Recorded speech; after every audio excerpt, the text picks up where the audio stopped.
네, 하나님의 말씀은 구약성경 여호수아 20장입니다.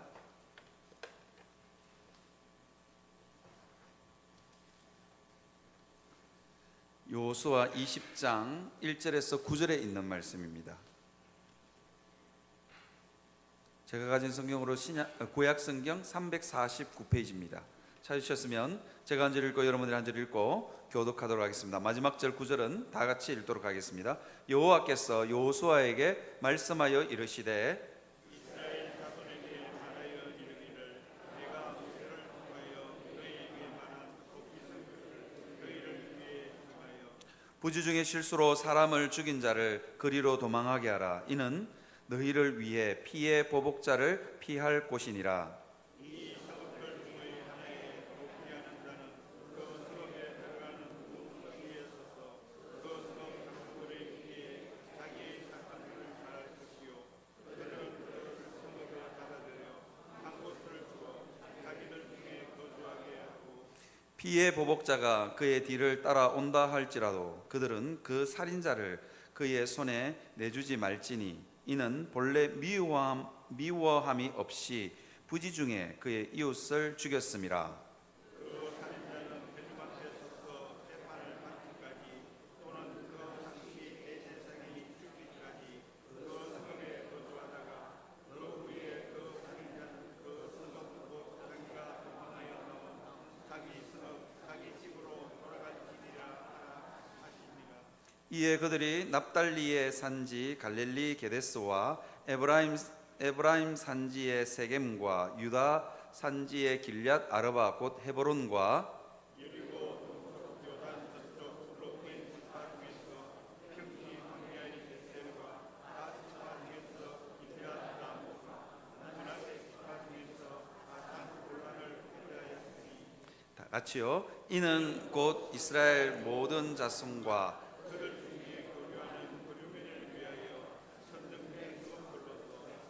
누구든지 부주 중에 살인한 자가 그리로 도망하여 그가 회중 앞에 설 때까지 피의 보복자의 손에 죽지 아니하게 하기 위함이라. 아멘.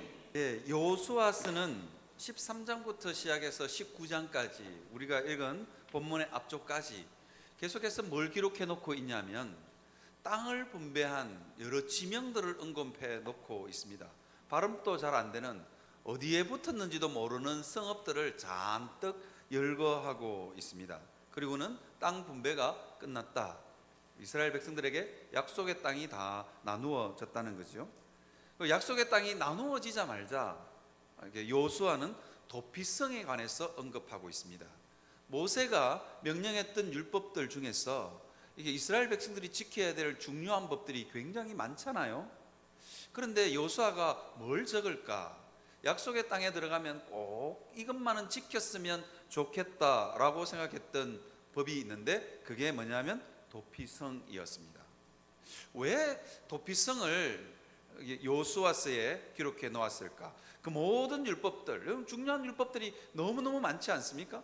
그럼에도 불구하고 여호수아는 도피성 하나를 기록해 놓고 있습니다. 그 이유가 뭐냐면 약속의 땅에 억울함이 있으면 복이 흐르지 않는다는 거예요.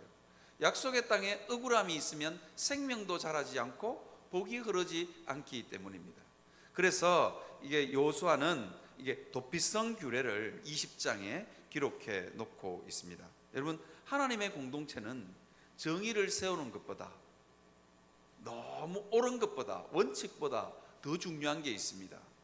연약한 한 사람이 억울하지 않게 하는 것. 이게 너무 중요한 것 같아요. 이게 참 그런데 이게 어렵습니다. 왜 어렵냐면 여러분 오늘 본문에 등장하는 이 도피성으로 피난하게 되는 피해자나 도피성으로 도망가는 가해자나 피해자나 둘 다 억울한 거예요. 인생이 살다 보면 억울하지 않는 인생이 없습니다. 왜냐하면 인생 자체가 굉장히 모순적이기 때문입니다. 인생이 우리가 생각하는 대로 그죠? 우리가 생각하는데 옳은 대로 그렇게 흘러가지 않더라고요. 세상을 좀 살아보니까 억울한 일도 많고 모순적인 일도 많고 억울한 사람도 많고 그죠? 억울함을 만드는 사람도 많고 그렇습니다. 그래서 여러분 혹시 레 미제라블이라는 소설 여러분 아시는지 모르겠어요. 이렇게 말하면 다들 잘 모르십니다. 장발장 하면 다 아시죠. 장발장 이 소설의 진짜 제목이 뭐냐면 레 미제라블입니다. 이 레 미제라블이 프랑스어인데요. 이게 그 해석하면 그런 뜻이랍니다. 불쌍한 사람들, 억울한 사람들, 그런 뜻입니다. 그 소설에 등장하는 모든 사람이 억울한 거예요. 억울하지 않는 사람이 없습니다. 다 억울한 거예요. 인생은 참 이게 불쌍하고 억울한 사람들끼리 살아가는 겁니다. 그러니까 서로 불쌍히 여기고 옳은 것을 약속의 땅, 하나님의 교회, 하나님의 나라는 어떻게 억울함이 없는 곳에 하나님의 나라가 크고 성장한다는 겁니다. 그래서 여러분 오늘 본문을 가만히 들여다보면 피해자는 그죠? 어느 날 갑자기 자기 남편이 자기 사랑하는 형제가 어느 날 갑자기 생떼 같은 목숨이 죽은 거예요. 얼마나 억울하겠어요. 왜 이런 일이? 그리고 가해자가 얼마나 믿겠어요. 그죠? 분노가 폭발하겠죠. 그런 점에서 피해자도 억울하고 가해자도 억울합니다. 왜 가해자도 억울하냐? 아니 나는 열심히 나무를 베기 위해서 도끼질을 했을 뿐인데 도끼 자루가 부러지는 바람에 도끼날이 날아갔어. 옆에 있는 사람이 죽은 거예요. 해필이면 그 사람이 그 옆에 있었어. 아니면요 지나가다가 그냥 어깨만 턱 부딪혔는데 이거 넘어졌는데 해필이면 그 밑에 돌뿌리가 있어가지고 그 돌뿌리에 머리 박아가지고 그냥 죽은 거예요. 살짝 넘어진 것 같은데 살짝 밀친 것 같은데 하고 막 돌아가신 거예요. 죽는 거예요 사람이. 그러니까 얼마나 억울하겠어요. 여러분 이 세상에는 다 억울한 사람들만 있습니다. 처녀가 애를 낳아도 다 사연이 있다는데 억울하지 않는 사연이 없는 사람이 없는 것입니다. 여러분 그런데 도피성 규례를 하나님께서 명령하신 이유가 뭐냐? 가해자가 자기의 이 분노와 이 억울함을 강제적으로 멈추게 하기 위해서입니다. 여러분 내 형제가 죽고 내 사랑하는 자녀가 죽고 내 사랑하는 아내가 죽었습니다. 그러면 얼마나 그 사람이 믿겠어요? 실수로 했든지 말든지 미운 거예요. 정말 분노가 치밀어 오르는 거예요. 그 순간 그죠? 분노가 치밀어 오르는 거예요. 그런데 그 사람 죽이려고 따라갑니다. 이스라엘에는 동해 보복법이라는 게 있습니다. 이에는 이, 눈에는 눈이라는 동해 보복법이 있어서 그 사람이 내 형제를 죽였으면 나도 그 형제를 죽일 수 있는 법이 있는 거예요. 죽여도 무방합니다. 그러니까 얼마나 분노에 차서 그 사람을 쫓아가겠어요. 그래서 피의 보복자, 이게 도피성을 피는 피로 갚아야 되는 거예요. 이게 피의 보복자들이 이게 이스라엘 약속의 땅 곳곳에 일어날 수 있는 겁니다. 그러니까 어떻게 하냐니까 도피성을 세웠어. 한참 죽이려고 쫓아갔는데 이 가해자가 도피성 안으로 쏙 들어가 버리네. 그러면 끄집어내지도 못하고 이제 기다려야 되는 거예요. 언제까지? 재판을 받을 때까지. 만약에 재판을 해서 정말로 부지 중에 의도가 없이 살인했는 줄을 알게 되면 어떻게 되냐면 그 도피성에서 그냥 평생을 사는 거예요. 용서해야 되는 거예요. 언제까지 사느냐? 대제사장이 죽을 때까지 살게 됩니다. 그러니까 분노는 강제적으로 멈추어지는 겁니다. 도피성 앞에서는 방법이 없는 거예요. 분노와 그 폭력성이 강제적으로 멈춰지는 겁니다. 여러분 우리가 이 세상을 살아가면서 억울함은 여러분 풀고 사는 게 아닙니다. 내 억울한 것 다 풀고 살면 속은 시원할지 모르겠지만 나도 다치고 다른 사람도 다칩니다. 여러분 가끔씩 며느리들이 추석 명절 맞이해서 가끔씩 속 터지죠. 속 터지는데 그거 다 풀고 살면 다음 명절에 며느리들 안 옵니다. 다음 며느리들은 절대로 안 옵니다. 그러니까 다 원래 억울하고 분하고 다 풀고 사는 게 아닙니다. 여러분 내 억울한 것 다 풀고 사는 순간 어떤 일이 벌어지냐? 옆에 사람이 다칩니다. 사랑하는 남녀가 결혼했는데 자녀가 없을 때는 서로 부부싸움만 그냥 죽일 듯이 해도 괜찮습니다. 그래도 앙금은 남을 수 있겠죠, 평생. 그죠? 그런데 자녀가 태어나는 순간 부부 싸움은 죽일 듯이 하면 안 됩니다. 절제하셔야 됩니다. 누가 다치느냐? 그 부부는, 죽일 듯이 싸우는 부부는 괜찮을지 모르겠으나 그 자녀들이 다칩니다. 그렇게 엄마 아빠가 막 이를 살기를 띠고 부부 싸움하는데 그걸 지켜보는 자녀들이 엄청난 상처를 받습니다. 그것뿐만 아닙니다. 이 분노는 풀고 사는 것도 아니고, 분노는 이게 품고 사는 것도 아닙니다. 언젠가 분노를 품고 있으면 미워, 죽도록 미워, 죽이고 싶을 만큼 미워. 그 분노는 언젠가는 삐져나옵니다. 안 삐져나오고 내 속에 꼭꼭 가두어 놓아도 안 됩니다. 왜냐하면 내 속이 문드러지기 때문입니다. 내 속이 망가진다고요. 여러분 혹시 소설로도 나오고 영화로도 나왔는데 82년생 김지영이라는 여러분 영화를 보신 적이 있는지 모르겠어요. 다들 안 보신 것 같아. 여기는 어르신들은 더더욱 안 보신 것 같아. 어르신들은 아마 그 영화 보면 며느리가 저럴 수 있나 이렇게 생각할지도 모르겠어요. 이게 명절의 한 장면을 82년생 김지영이라는 영화에서 그려주고 있는데요. 이게 며느리가 설거지를, 싱크대 앞에 앉아서 설거지를 열심히 하고 있는데 그 집 딸내미도 시집 가서 다른 집의 며느리인데 며느리가 왔어. 아침부터 왔어. 그러니까 시어머니가 우리 딸 너무 수고했다 그러고 고생했다 그러고 막 난리예요. 그런데 다른 사람들은 다 수고했다 그러는데 딱 한 사람 억울한 사람이 있어요. 누구냐면 설거지하고 있는 며느리.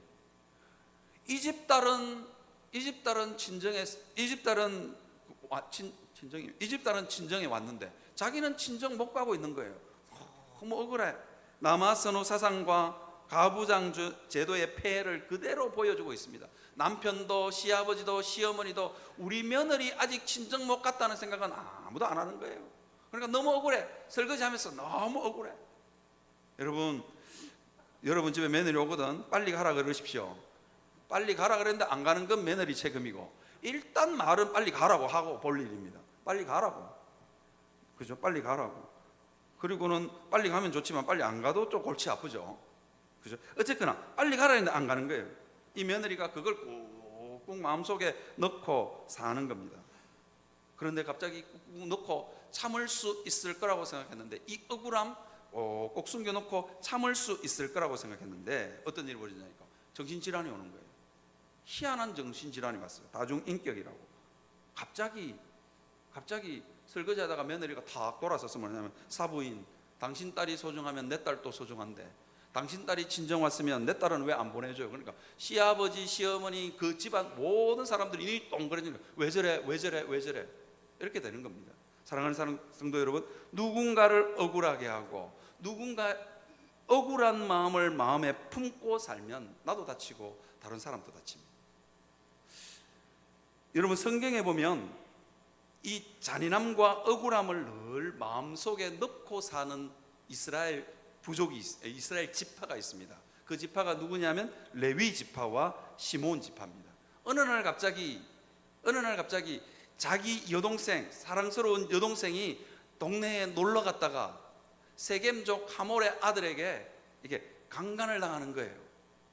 얼마나 억울했겠어요. 아니 어떻게 이렇게 대우할 수 있지? 이 시몬과 레위는 억울함이 가득한 사람들이었습니다. 그래서 어떻게 하냐면 이 세겜족 하몰 족속을 전체 족속을 완전히 전멸을 시켜버립니다. 이걸 가르쳐서 뭐라 그러냐면 과실치사라 그럽니다. 잘못을 한 것보다 더 많은 벌을 하는 거죠. 피해자는 그럴 수 있습니다. 피해자는 잘못을 한 것보다 더 많은, 왜 그러냐면 그 마음속에 억울함이 있기 때문입니다. 엉뚱한 곳에서 뺨 맞고 다른 곳에 가서 화풀이 하는 거죠. 이게 레위와 시몬은 이 억울함이 한 족속을 전멸시킬 만큼의 이 분노로 가득 찼던 이유가 뭐냐면 디나가 강간당하기 때문에 아닙니다. 강간당한 건 그에 합당한 벌을, 그와 동일한 벌을 받아야 되는데 그것보다 훨씬 더 많이 갚아주지요. 그 이유가 뭐냐면 이 시몬과 레위는요 늘 억울함을 간직하고 살았습니다. 어떤 억울함이냐? 자기 아버지 야곱이 자기 어머니 레아를 늘 부당한 대우를 하는 것을 봤습니다. 자기 아버지 야곱이 자기 어머니를 사랑하지 않는 이 부당한 대우를 받는 것을 늘 봤습니다. 자식들이 그걸 보고 자라니까 너무 억울한 거예요. 너무 억울한 거예요. 그러니까 분노와 억울함을 가득 마음속에 담고 있다가 건수 딱 만나니까 그냥 한 족속을 몰살시켜버리는 잔인함이 나타나는 겁니다. 그래서요, 이 시몬과 레위가 이 잔인함을 다 풀고 살았습니다. 내 안에 있는 억울함 다 쏟아부었습니다. 그래서 행복했냐? 천만에요. 시몬과 레위 지파는요, 이스라엘 백성들 가운데서 번성하지 못합니다. 보통 이 이스라엘의 12아들, 이스라엘 12지파는요, 평균 이 지파의 숫자가 5만에서 좀 많으면 7만, 뭐 좀 6만, 뭐 그렇고요. 평균 한 5만 정도는 됩니다. 그런데 이 레위와 시몬 지파는 그 절반도 안 됩니다. 2만 명 정도밖에 안 됩니다. 이유가 뭐냐? 그 억울함들이 그 부족 억울함을 품고 그 잔인함을 품고 살아가는 레위 지파에게는 복이 흐르지 않았기 때문입니다. 사랑하는 성도는 우리가 한번 우리 삶을 곰곰이 묵상해 봤으면 좋겠습니다. 여러분, 때때로 살다 보면 억울한 거 참 많지요. 남편 봐도 속이 터지고 억울해, 그죠? 근데 내 안에 억울하고 속이 터지는 그것을 내 안에 꼭 품고 있다면 언젠가 남편이 잘못한 것보다 더 많은 것을 갚아줄 수 있습니다. 이게 인생입니다. 며느리는 왜 그렇게 미운지 모르겠어요. 며느리도 또 시어머니도 미울 수도 있겠죠. 그렇죠? 내 안에 억울한 게 있어. 억울한 걸 꼭 품고 있으면 어느 날 갑자기 더 많은 걸, 그 사람이 잘못한 것보다 더 많은 게 날아간다니까요. 그래서 여러분, 우리 안에 있는 이 분노와 이 억울함들을 어떻게 해야 되느냐? 에베소서 4장 26절에서 27절에 뭐라고 했냐면, 분을 내어도 죄를 짓지 말며 해가 지도록 분을 품지 말고 마귀에게 틈을 주지 말라라고 이야기합니다. 여러분, 우리 안에 있는 분노는요, 이게 푸는 것도 아니고 꼭 품고 사는 것도 아니고 어떻게 한다고요? 멈춰야 됩니다. 멈춰야 됩니다. 이게 하루를 넘기지 마라 그랬잖아요. 해가 지도록 그 분을 품고 있지 말라고 멈추라고요. 멈추지 않으면 어떻게 되느냐? 마귀에게 틈을 줘서 문제가 더 심각해집니다. 미운 사람은요, 자꾸 밉다 그러고 억울하다 그러면 계속 억울한 거예요. 여러분, 억울한 인생들 어떻게 끝내냐? 평생 억울하다가 끝날 수 있습니다. 하나님이 때때로 억울한 인생들에게는 반전을 일으키십니다. 어느 초등학교에서 실제로 있었던 일인지 정확하게 잘 모르겠지만 이런 일이 있었대요. 초등학교 6학년 내내 야가 다리가 짧았든지 운동신경이 없었든지 운동에 달리기만 하면 늘 꼴찌야. 이 얘의 불만은 뭐냐면, 누가 운동회 때 이 달리기를 만들어가지고 6학년 내내 꼴찌인 거예요. 운동회가 제일 싫어. 그러면서 입이 이만큼 튀어나가지고 억울함 가지고 늘 운동회 때마다 학교 가기 싫다 그러고 자기 엄마랑 싸우고 그런 애가 있었답니다. 근데 그 이야기를 교장 선생님이 딱 듣고는 아니나 다를까 6학년 마지막 운동회인데 또 달리기를 하는 거야. 땅 하고 출발했는데 열심히 달렸는데 자기는 꼴찌. 다른 친구들은 저 앞에 중간쯤 갔을 때 자기는 반도 못 갔어. 중간에 반도 못 갔어. 뒤에 축 쳐져가지고 이놈의 달리기 누가 만들었냐 그러면서 뛰고 있는데 교장 선생님이 마이크를 잡고 뭐라 그러냐니까, 운동장에서 달리기 하고 있는 학생들 뒤로 돌아가. 꼬린점이 바뀌었다는 거예요. 그러니까 야는 그냥 막 뒤로 돌아가는 순간 얼마 못 뛰어가지고 1등 해버린 거야. 여러분, 추석 때 윷놀이 하시다가 여러분 백도라고 여러분 들어보셨어요? 백도 막 치고 있는데 백도 돼가지고 그냥 또에서 백도 돼가지고 그냥 이기는 경우가 종종 있잖아요. 저는 이제 언제가 제일 통쾌하냐면, 다른 팀이 말이 날려고 딱 대기하고 있는데 백도 해가지고 탁 발로 차낼 때. 여러분, 하나님이 때때로 우리 인생 가운데 반전을 일으키십니다. 하나님은 우리 인생을 영원히 억울하게 하지 않는 분이라니까요. 그런데 문제는 뭐냐? 내 안에 억울함이 있으면 반전을 일으키시는 하나님의 능력이 안 보인다니까요. 억울한 인생은 죽을 때까지 억울해요. 하나님이 수없는 반전을 우리 삶 가운데 일으키심에도 불구하고 이게 안 되는 거예요. 이게, 그죠? 이 억울함, 이 분노는 언제 어떻게 처리해야 되냐? 멈춰야 됩니다. 멈춰서 보면 하나님이 내 인생 가운데 수없는 반전들을 일으키죠.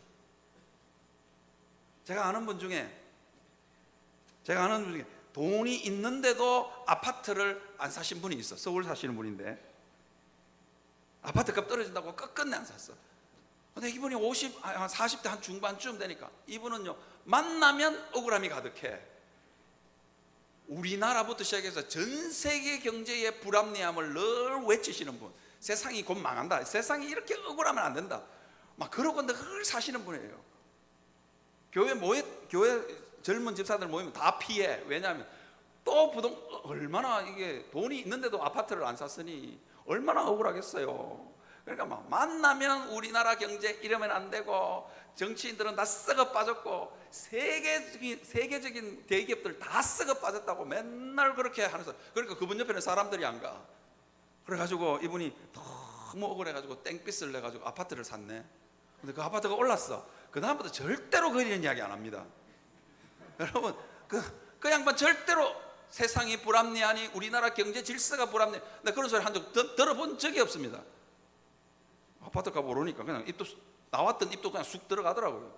사랑하는 성도 여러분, 하나님은요, 우리 인생 억울한 대로 내버려 두지 않습니다.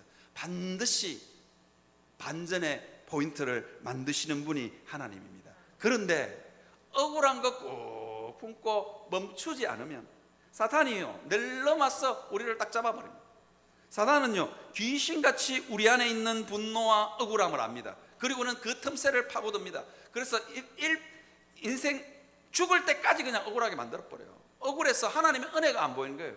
억울해서 하나님의 감사 제목이 안 보이게 하는 게 누구냐? 사단의 역사입니다. 사랑하는 성도 여러분, 여러분들의 삶이 너무 억울할 때마다 십자가를 바라보시기를 바랍니다. 예수님 얼마나 억울한 일 많았겠어요. 죄도 없으신 분이 십자가에서 죽어서 돌아가셨어요. 그죠? 그런데 그분, 나보다도 훨씬 더 억울한 분이 많은 그분, 그죠? 그분을 바라보시길 바랍니다. 그분이 억울해서 우리에게 생명의 역사가 있는 거예요. 여러분들의 삶 가운데 그 억울함을 통해서 생명의 역사가 흘러가기를 주님의 이름으로 축원합니다. 도피성 앞에 딱 멈춰서 가지고 도저히 용서되지 않을 것 같은데, 별 수 있어요. 도피성에 있는 사람 끄집어내지도 못하고, 대제사장이 죽을 때까지 그냥 죽기 전에 그 사람이 도피성 밖으로 나올 일은 전혀 없습니다. 세월이 지나면 살아보니요, 용서가 되고 살아보니 이해가 되는 것입니다. 사랑하는 성도 여러분, 여러분들에게 억울함 인생 가운데 반전을 일으키시는 하나님, 그 하나님을 바라보며 살아가시는 여러분들이 되시기를 주님의 이름으로 축원합니다. 두 번째로 제가 여러분들과 나누고 싶은 말씀은요, 가해자의 입장입니다. 가해자는요, 이게 가해자가 부지 중에 그냥 실수로 사람이 죽었을 뿐입니다. 도피성으로 도망갈 때까지만 해도 아이고야, 살아있는 것 자체가 감사할 수 있습니다. 왜요? 도피성에 딱 들어갔어. 아이고, 살았다, 진짜 너무 고맙다. 그런데요, 거기에서 살아보면 문제가 생깁니다. 도피성 크기가 어느 만큼 하냐면요, 딱 용호동만 합니다. 도피성 크기가 가로 세로 2km입니다. 가로 세로 2km. 2km거든요. 2km면 어느 정도 크기냐면 이기대 용호동이 다 고향이시죠? 잘 아시죠? 용호동 2년만 살아도 잘 압니다. 이기대 입구에서 저 넓이교회까지가 딱 2km입니다. 그 다음에 가로는 예문여고에서 이기대 해변까지, 이기대 해변길 있는 데까지가 딱 2km입니다. 그러니까 딱 용호동만 한 거예요. 용호동보다 조금 작은 거예요. 그런데 거기에 레위 지파의 성읍이 있고 가옥이 있고, 그 다음에 목초지도 있고 밭도 있고 논도 있는 거예요. 그러니까 이 도피성은 딱 어느만 하냐면 딱 우리가 살고 있는 용호 3동만 한 거예요. 거기에 일평생 대제사장이 죽을 때까지 거기에 갇혀 있어야 되는 거예요. 가택연금이 아니고 성읍연금이 되어버리는 겁니다. 그러니까 가족이 성 밖에 있는데 나가지도 못하죠. 여러 가지 사연들이 있지 않겠어요?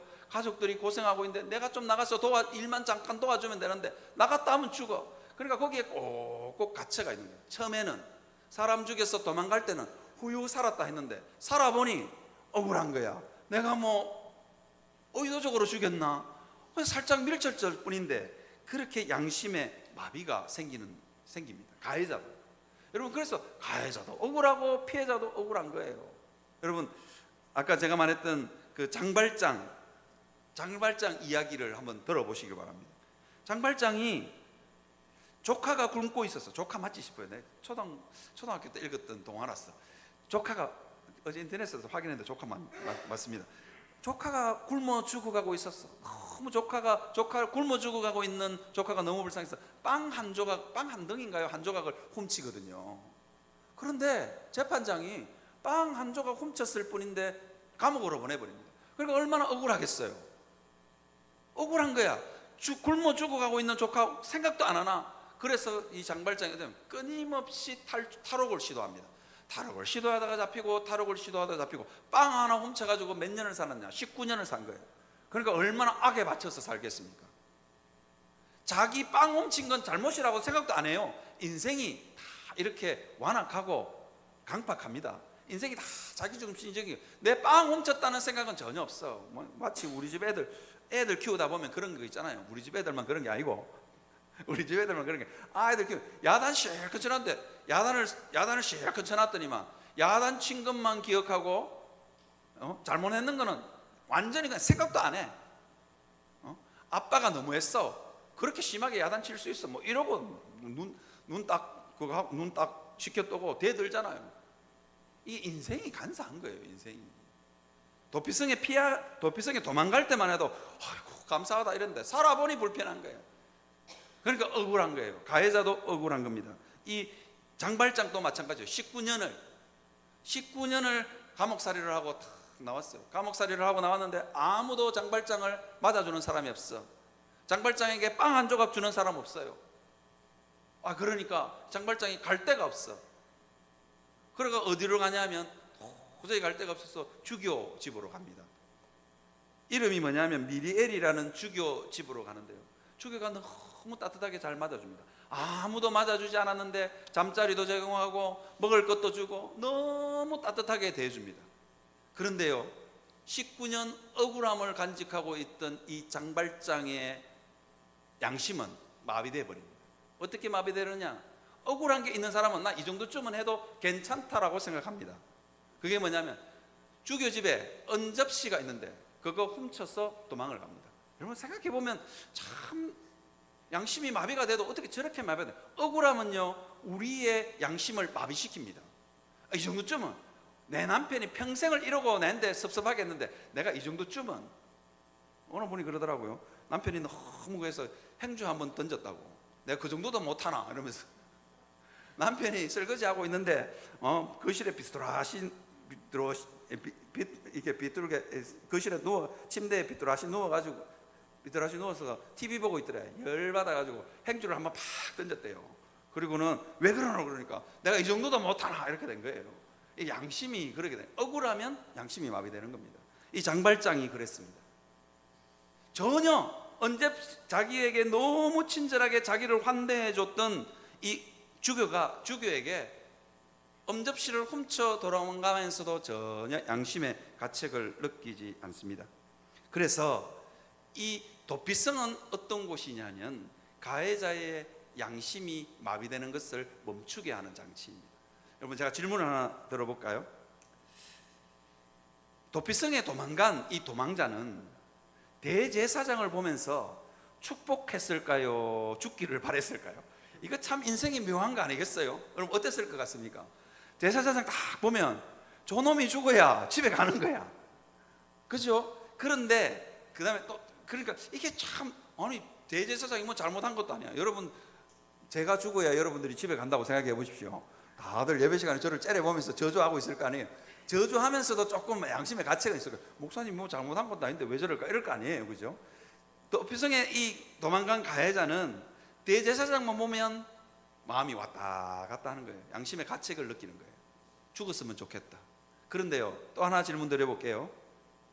도피성에 도망간 도망자는 먹을 것, 입을 것을 어디서 얻었을까요? 어디서 얻었을 것 같습니까? 도피성 제사장들과 레위 사람들이 성전에서 제사 지내고 난 헌물을 가지고 오면 얼마 많지 않는 그 헌물에 자기도 거기다가 숟가락을 얹어야 되는 거예요. 그러니까 죽었으면 좋겠는 죽었으면 좋겠는 대제사장 덕분에 밥을 먹고 사는 거야. 그런데 그 대제사장이 죽었으면 좋겠어. 여러분, 인생이 이렇게 모순적입니다. 여러분, 우리가 인생을 살면서 참 인생이요, 이해도 안 되고 저 사람은 왜 저러나 하지만 따지고 보면 모순 덩어리들이 다 얽히고 설켜서 사는 세상이 우린 거예요. 도피성에 도망간 이 가해자는 대제사장 보면서 자기의 마비된 양심을 늘 체크합니다. 죽었으면 좋겠다. 그런데 대제사장 때문에 아침밥을 먹고 대제사장 때문에 옷을 입고 거기서 사는 거예요. 몇 년을 살지 모릅니다. 대제사장이 30년을 살 수도 있고 40년을 살 수도 있고 50년을 살 수 있는 거예요. 근데 죽었으면 하는 마음과 그 대제사장 때문에 밥 얻어먹고 사는 마음이 이 교차를 하면서 이 가해자의 양심이 굳지 않게 합니다. 여러분, 우리가 곰곰이 한번 잘 묵상해 보았으면 좋겠습니다. 이게 하나님이 우리에게 준 이 도피성의 기능입니다.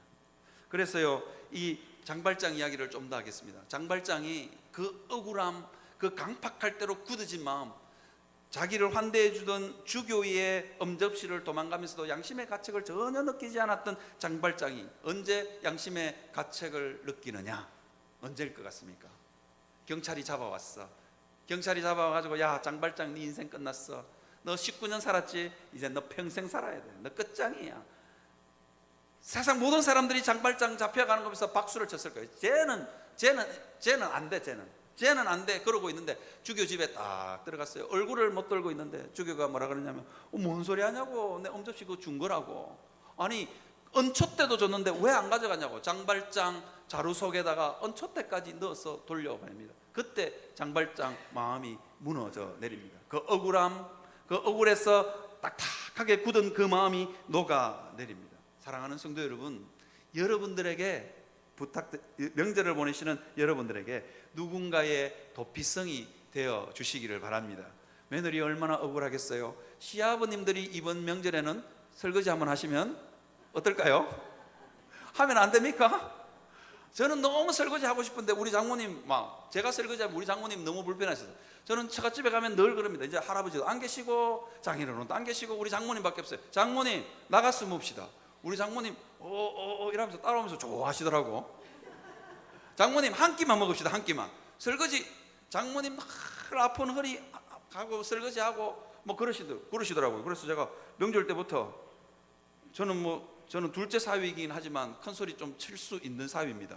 왜냐하면 큰 형님이 하도 조용하셔서, 장모님 한 끼만 집에서 먹고 나머지 끼는 먹으러 갑시다. 그러니까 우리 장모님 안 되는데 한 번, 두 번 하시더만 좋아하시더라고요. 오늘 저녁도 어디 가서 먹을지 고민 중입니다.